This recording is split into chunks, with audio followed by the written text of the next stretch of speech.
With me now is Ozzie González, who says he will be a candidate for Portland mayor in 2020. Thanks for being here with us. Thanks for your time. Happy to be here, Angelica. Who is Ozzie González?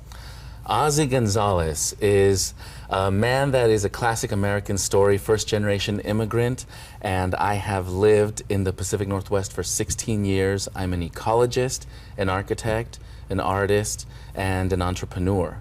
I am always someone who wakes up every morning trying to leave the world better than I found it, and I'm not afraid of poking at the levers of society to make positive change. Why are you running for Portland mayor?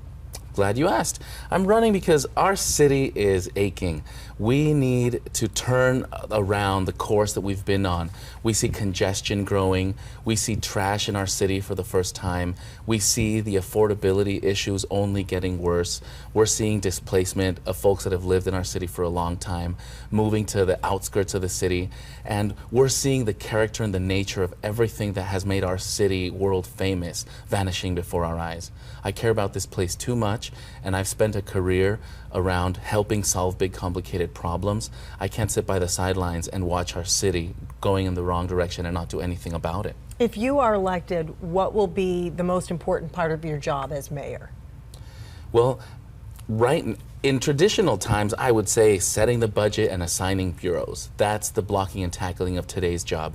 But we are in special times, and there is a lot of bridge building and a lot of healing that needs to take place. So one of the most important jobs as mayor today is setting a new tone for the issues that we have in our city and embracing these problems as an opportunity to overcome realistic challenges that are not unique to Portland, but that pose an opportunity for Portland to be another shining example once again of what it is to be a city that's made up of a lot of different people, but that agree that livability is most important. What is the biggest issue facing people in Portland right now, and what's your plan to address it? Well, I would put it into the umbrella term of growth.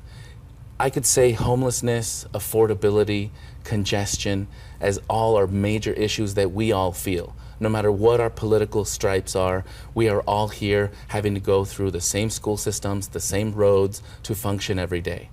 But I would say inside of all of those issues is a common theme, and that is the concept of growth. We are a growing city. People are moving here for many reasons, some of them because of necessity, and we have to find a way to accept the fact that we are growing, we are diversifying, and it's bringing with it new challenges that we must confront in our own Portland way. One of the things people think about when they think Portland is protests, and they're not always peaceful. Right. What should the mayor's role be in preventing the street brawls during these protests that we've had for several years now?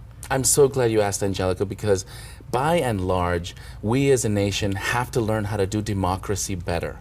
And I'd say it's a two-piece of that puzzle. We have government, who needs to be able to reflect society in a deliberate way, has to be able to look at the way it serves society and focus on outcomes. So that's one side of it. But also as citizens, we have to learn how to engage with government in a meaningful way. We have come to a point of frustration where it's very difficult to let yourself approach government with a sober mind. And we have so many things to complain about that we feel so deeply. It's all too human to get up and scream out loud about issues that are plaguing our society.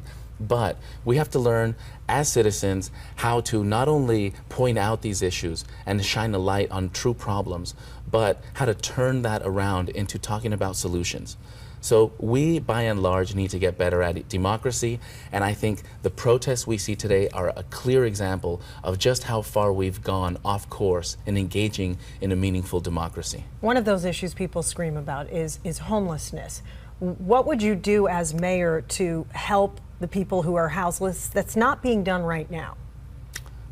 There are so many pieces to that puzzle, but one of the initial kernels that is critical to addressing the homeless issue is affording human beings the inherent dignity that everybody deserves. And right now, we have folks that are falling through the cracks of society because we have a very perilous road for people to traverse.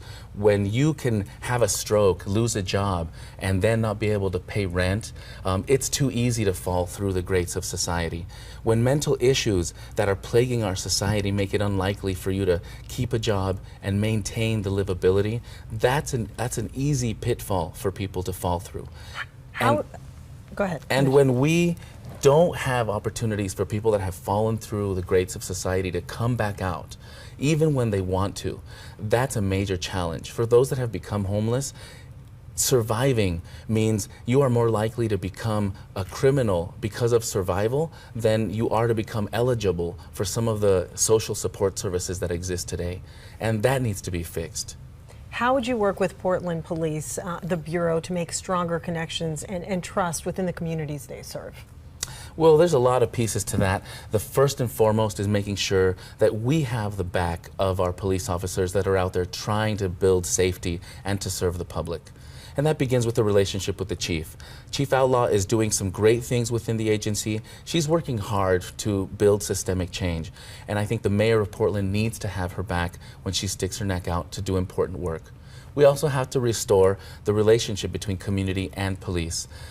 I'm firsthand can tell you about the experiences of what it's like to feel the chill down your spine when you're walking 3 houses from where you live and you see a patrol vehicle passing by, about the fear of what could happen if they decide to stop and ask you questions. Because there are plenty of people today in the streets of Portland that feel that. And to me, there's a huge need to mend open wounds between the public officials that are out there every day risking their lives to serve, to build a safer society, and the people that are walking through the streets of their community who may not feel like those institutions are there to serve them. What do you think the hardest part about being mayor would be?